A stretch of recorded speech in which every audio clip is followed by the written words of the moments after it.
Hi there, welcome back to the channel. In this video I'd like to offer you a track breakdown of one of my recent compositions, which I've called First Mate. It's a pirate themed orchestral piece that I wrote just purely for the pleasure of it and as a chance to practice my arranging skills for orchestra and also to practice working with my orchestral template, which I've been putting some time into setting up. I want to say before anything else that the full stems and MIDI for this track will be available in the description if you want to go into even more detail. But the focus of this video will be about the arranging, so playing each section of the track and isolating the different things that are going on at the same time, just so you can hear how it all kind of fits together and hopefully give you some inspiration for your own music. So without further ado, let's get into it.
Cool, so it's short and sweet. In terms of the overall structure, we have this first statement of the theme, which is brought back midway through. That kind of leads us into a kind of B theme. And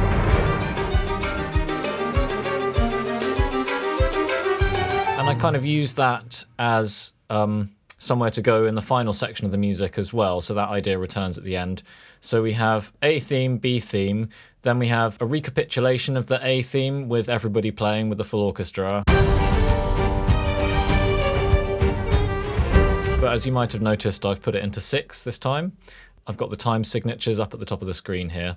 And then we get a sort of breakdown, sort of action-y section. Overall, the energy or intensity of this piece has just been growing and growing throughout the course of the piece. So you might describe this as a carrot structure, because it looks a bit like a carrot. So partly because we're already at quite a loud dynamic here, rather than just bringing in more instruments, more layers, I've decided to create intensity with this odd time signature, this bit in 7.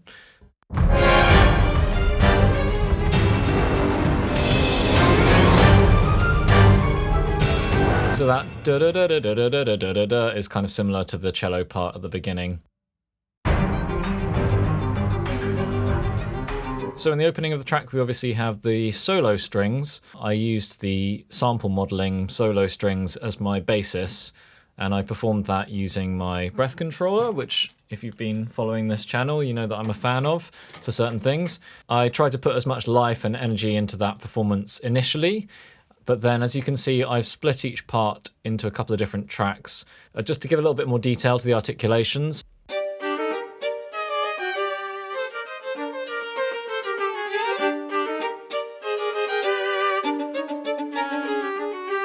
For the short notes, the spiccatos, I've actually used a different library. Crucially, this is a dry library. It happens to be the Cremona Quartet by Native Instruments. It just has some really nice spiccato or spiccatissimo notes. These are notes which were already performed, but I just deleted them from this original MIDI part and replaced them with these other instruments. So a couple of different short note types there, and then also this little run I decided to do on the Cremona violin as well.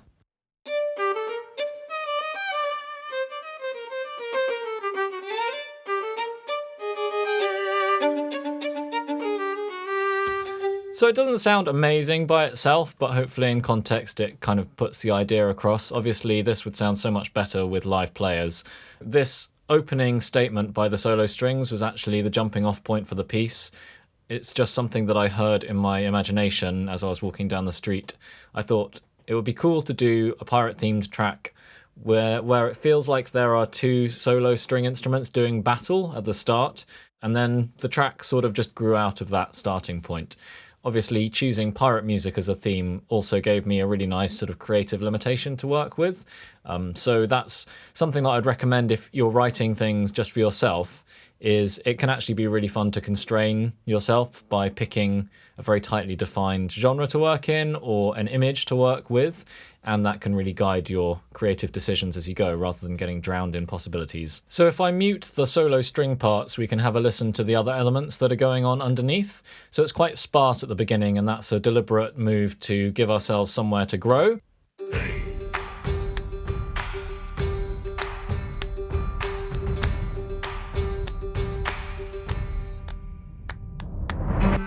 So it's a mandolin sample, which is by Orange Tree Samples. It's the Evolution Mandolin, I think it's called.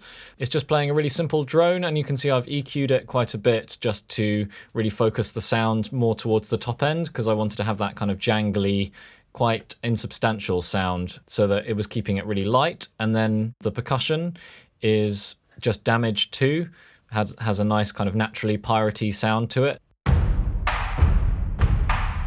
And then we also have a metal percussion kind of hit, which sounds a bit like a sword. And I added quite a bit of reverb to that, so just a little bit of a spice element there. There are also these bass drum swells. That's from Damage. So the main kind of idea is just this Damage thing, and then we have other things that are kind of decorating the percussion groove. And of course, another decoration is my little hey at the start, and some clapping, which I just kind of left nice and loose because I wanted that sort of people drunkenly dancing on a pirate ship kind of vibe. Hey!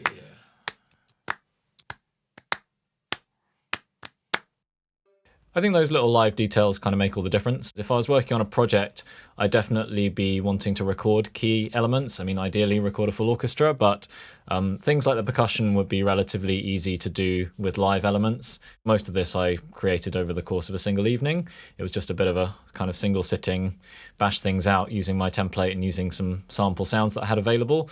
So that's the kind of vibe. Definitely all of this would sound better with live musicians. Let's have a look at the next chunk of music. So when the cello comes in, I'm calling this sort of section 1B. So the lead violin goes into more of an accompaniment part. You have both solo strings playing, so it was important to me to keep the two string players present. I wanted to make sure I stayed with that idea of two solo string instruments for a while in the arrangement, just to give it time to establish. So they're doing some accompanying kind of riffs, so the top part's doing these top kind of spiccato-y notes, and then the bottom one's doing this sort of slightly bendy thing. And I've added some pitch bend. It's not a huge amount of pitch bend, but I've actually done little bits of pitch bend automation here and there. You can see actually throughout, just to sort of push things a little bit off kilter in a way that you don't really hear, but just adds slightly to the realism. We have the main cello melody, which is being played by the intimate strings Blakest cello by Embertone Samples. I specifically chose this because it's quite good at doing the bow change legato, where you can really hear the bow changes.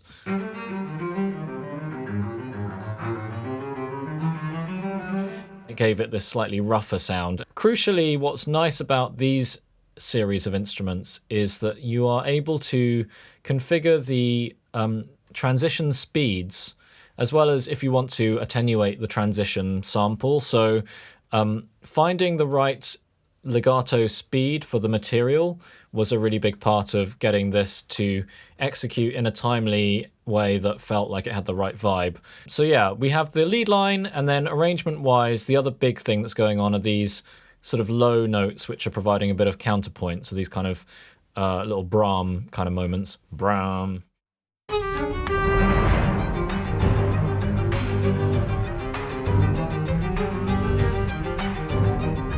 So that's just adding like a fun little offbeat bass element, and that's being held down by the Cinematic Studio Strings basses, and then the bassoon and contrabassoon. And I have this kind of automation going on where you get this sort of boom. yeah, just gives it a little bit more of a dynamic feel in the low end. And of course that's being reinforced by percussion.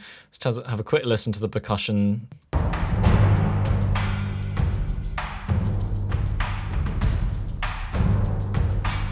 So in this section, we just add a simple shaker part, which is from Cineperc, I think. It's just adding in more subdivisions, so in a sense it feels like a development of what was previously quite a bare bones part. We're just getting now tucka tucka tucka to this more consistent percussion part. So it's feeling like it's just really settling into the idea and building slowly. So in the next section, you could think of it as a sort of transition section, although it's kind of a recap of the idea that we just heard. I'm adding some more orchestral elements, and I'm just using it as a bridge to sort of grow the sound so that when we hit the next section, it's not completely out of nowhere. So the melody is being carried by the violas and the accordion. We have an orchestral flute sound that's coming in, and then later it's joined by the first violins. So it's kind of just, again, building those orchestral colours. The solo cello and the solo viola and solo violin from the earlier part of the track also join in for the last bar.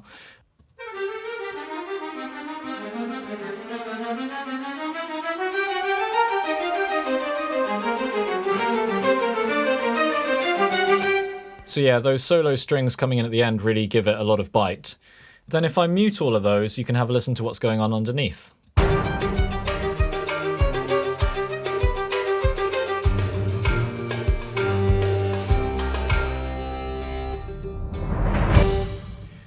So we have the mandolin pulsing away in the same way that it was doing at the beginning, although it dropped out momentarily to create some contrast in the previous section. Also doing a sort of more rhythmic, pulsy and continuous accompaniment, we have the solo string sort of spiccato idea from before, that's just continuing.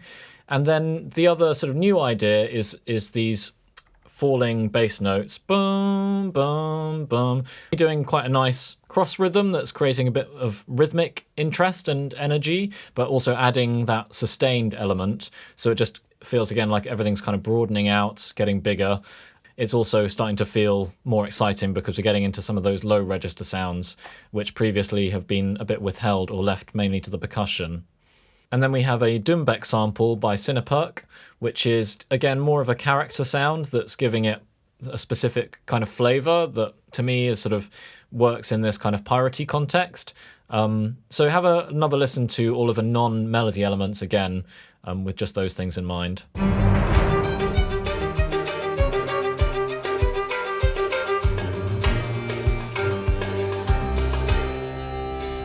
Now let's have a blast of the next section of the piece.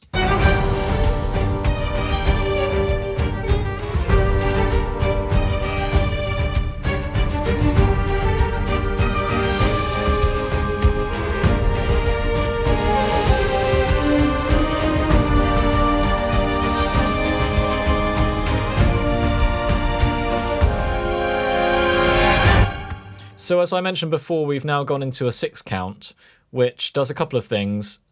One thing that it does is that it maybe surprises the listener because they're expecting just a simple restatement of the theme, but with orchestra. The second thing is that you've kind of compressed the musical material a little bit as a result in order to make it fit that 6 count. And so that also increases the density of the information and of the arrangement a little bit, which can feel exciting. So for the most part, the melody is being carried in the violins in a register that is quite clear and kind of in their sweet spot.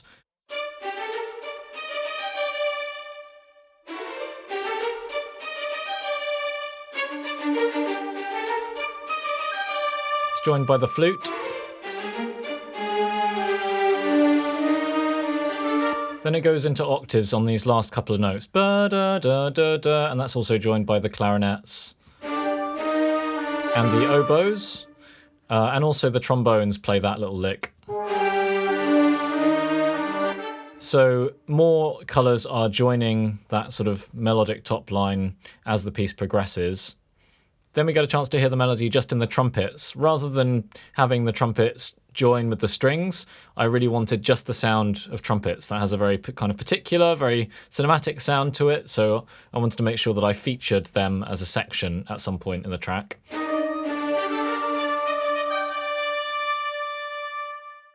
And I'm using the infinite trumpets there. So if I mute all of those elements now, and we can have a listen to what else is going on.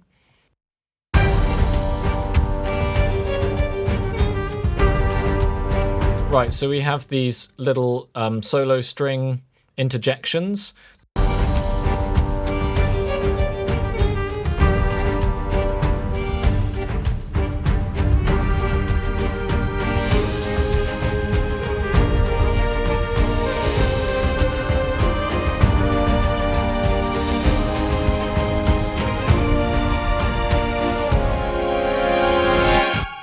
So basically we have two kinds of elements. We have rhythmic propulsive elements that are just dunk, dunk, dunk, dunk. That's the spiccato strings here.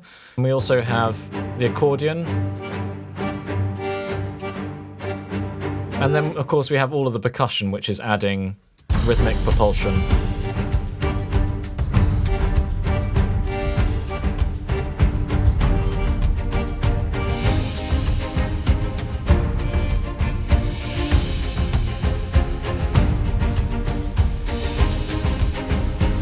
Snare drum comes in, which feels like quite a big development as far as the percussion section is concerned. The snare drum really tends to pierce through the rest of the drum instruments. By the way, these are mostly damage.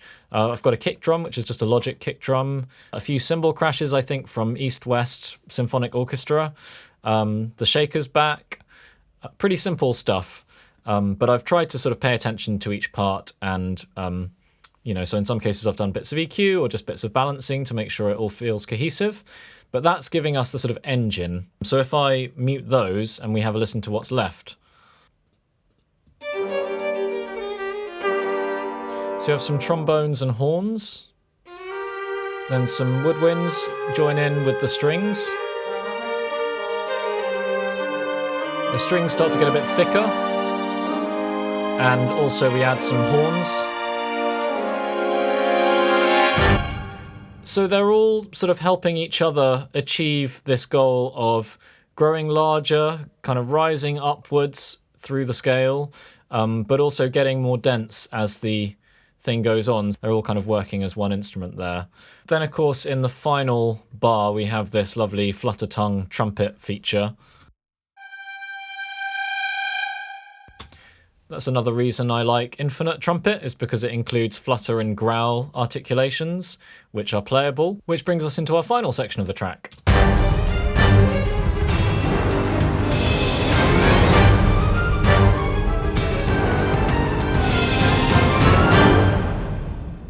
So there's quite a lot going on there, and I almost was being intentional as a arranger or composer of this part to throw lots of ideas at the listener and almost overwhelm them. I think that's, that feeling of being overwhelmed, not knowing where to look, just things kind of popping off. It has a similar psychological effect to being just in the thick of it, just trying to respond to things in that kind of feeling of chaos. Oftentimes in music, you want to hold the listener's hand and sort of tell them, this is the focus, don't worry about the other stuff, and just focus on this and let the other things come in and out.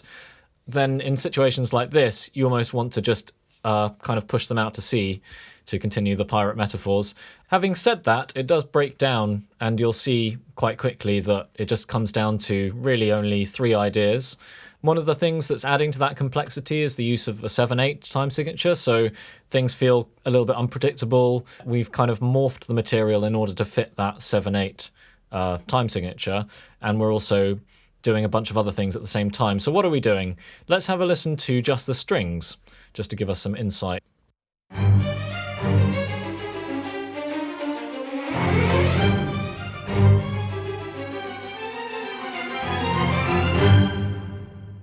So there we hear 2 of the ideas that are going on. We have these strong stabs, these bum, bum, which are marking the time signature, bum, bum, bum. And then we have the ba-ba-da-ba-da-ba-da-ba, which is reminiscent of the cello theme from earlier. That's being played on the violins. We have a nice string run here. So this is like the fastest material that's been played so far by any instrument, and so we've kind of saved that for the last section. And as you can see, I've just layered in a pre-recorded string run as well as this marcato. So the marcato by itself sounds like this. Pretty respectable, but with the pre-recorded run, it sounds like this. And then in the context, I've added a spiccato note to this patch here to just make it land a bit better. So at the point of the string run, which happens halfway through this section, the woodwinds also join in. So they join in with the run, and then they also double what the violins are doing. Get a little piccolo run at the top, just to give it a little bit of extra spice. That's the Angry Woodwinds series by Performance Samples. They just had a little bit more excitement going on in the samples than the Cinematic Studio series ones that I normally use. And then one of the big things that the woodwind section are providing in this section of the piece, as well as doubling some of these pump, pump, pump stabs, is we have these oscillating notes, which are creating even more instability, and that's sort of our third idea. So the first idea being the melody, second one being the stabs, and then we have this oscillating idea as well.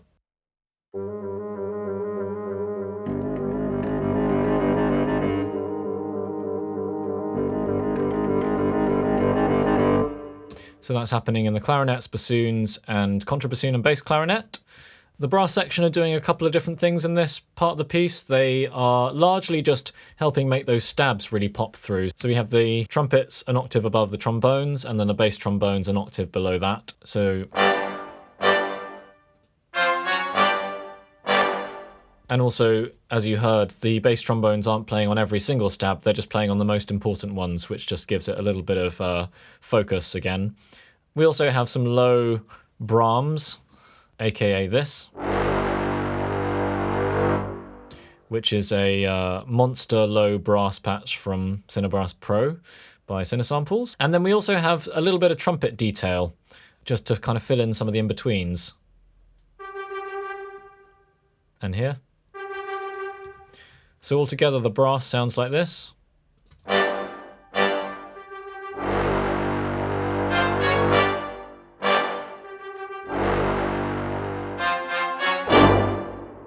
And of course we've got lots of percussion happening. Let's just have a listen to the percussion.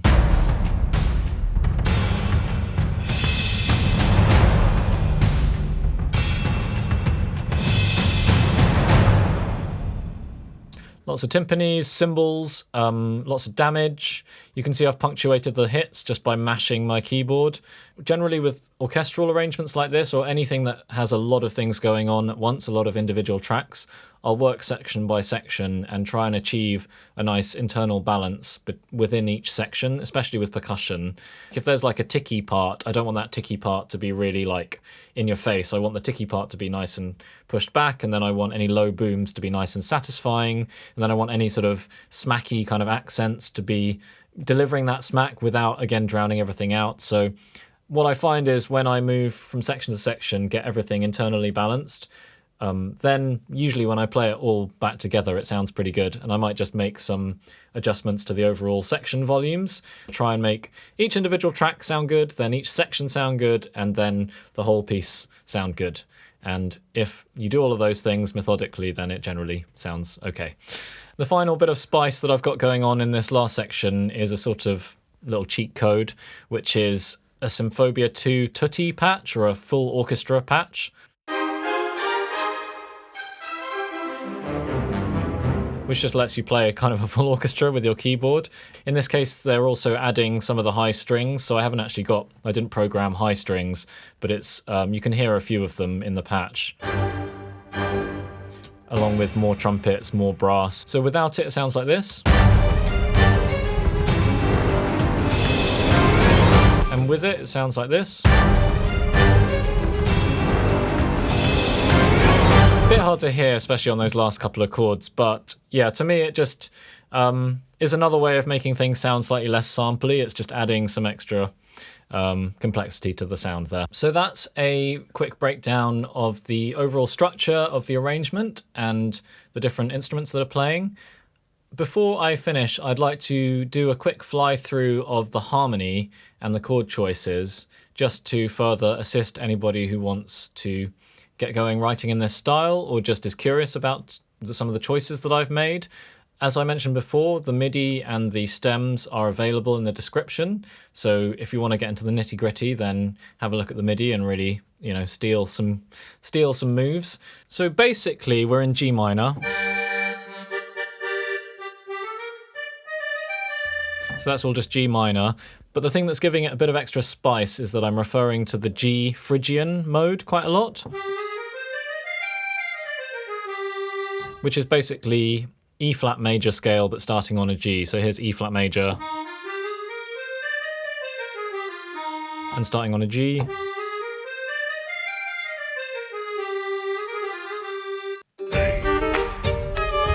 So even that opening bit, ba ba da, it's featuring that A flat instead of just,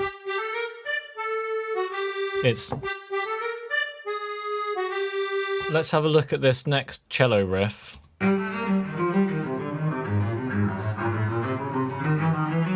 So the first part is mostly playing over G Phrygian, although it starts off just a standard G minor. So that's G minor. Then I'd say, you know, from there it's kind of Phrygian. So we have that A flat, so we have this scale, G Phrygian. And then when it hits that run, we're actually doing an octatonic scale, or sometimes called a diminished scale. So the way that I think about this is I've sort of taken the G root chord and transformed the character of that chord into a diminished sound by referencing this scale, this G diminished scale, or G whole half, I guess this would be. I've kind of momentarily swapped the G minor for a G diminished, and it kind of gives it this slight sort of change in character, or slight, just like somewhere to go before it sort of resolves back to being in G again. So back in G there. And then this last bit is pretty much straightforwardly G minor. So throughout this whole section, it's kind of all over a G drone or a pedal, which is being played by the mandolin. Essentially, I'm just thinking of it as kind of static harmony there, and playing around with G as a tonal center. As you can hear, there's some sort of spicy stuff going on in the background.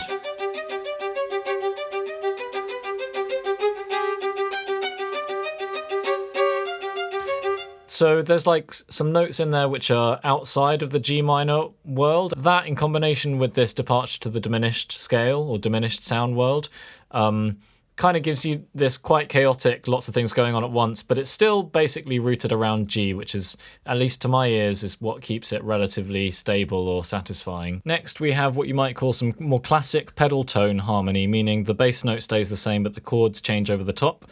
But we have G continuing throughout, and then we have G minor, A flat, B flat, these are major, and then it actually goes to a kind of F minor type chord and then repeats the cycle.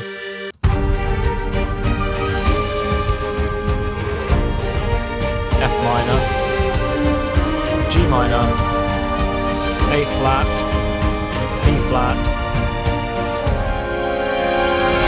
and then we have crunch chord.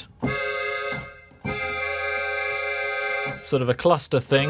It's basically like a D flat major 7 with a G in it. And then the final section is also all just over G. So the whole piece is quite harmonically static.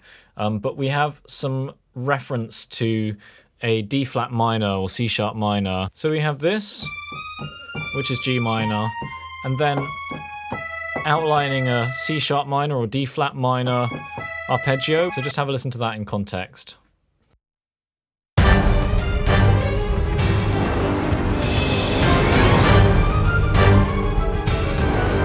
So it happens twice. I think it's always nice to not just continually change and shift, but to repeat ideas a little, at least a little bit, to kind of help them become part of the fabric of the music. Then finally we have these stabs, which are in fifths, just going up chromatically from below. Interestingly, I've decided to do 2 notes on the F in the bass and then a G, but then have that up the octave, but then also have the upper part of this voicing go up chromatically. So we have some additional dissonance there. We have the sort of the audible bass notes doing one thing, but then we also have a chromatically rising line at the same time, which creates a clash.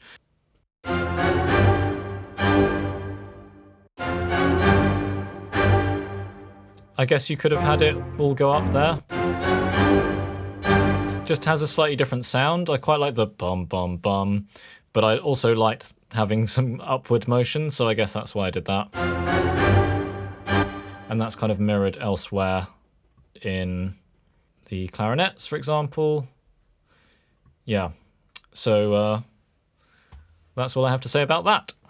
So that's it, a fairly thorough breakdown of my track First Mate. I hope you learned something or found something useful, whether it's on the more theory side or just on the arranging side, or maybe just some of the samples that I used. In terms of the mixing and technical things, there wasn't anything particularly special going on for the most part. It was more just a case of trying to make each sample sound as good as it can be, and then I did a bit of very light processing here and there. Probably more aggressive on some of the percussion where it was more about tone shaping, but on the whole I left the samples more or less alone. Obviously the solo parts had a bit of reverb on them, but a lot of the orchestral sounds were pretty much straight out the box. I added a tiny bit of EQ to the master, but there's nothing crazy going on. I mostly tried to get the balance by just balancing the dynamics.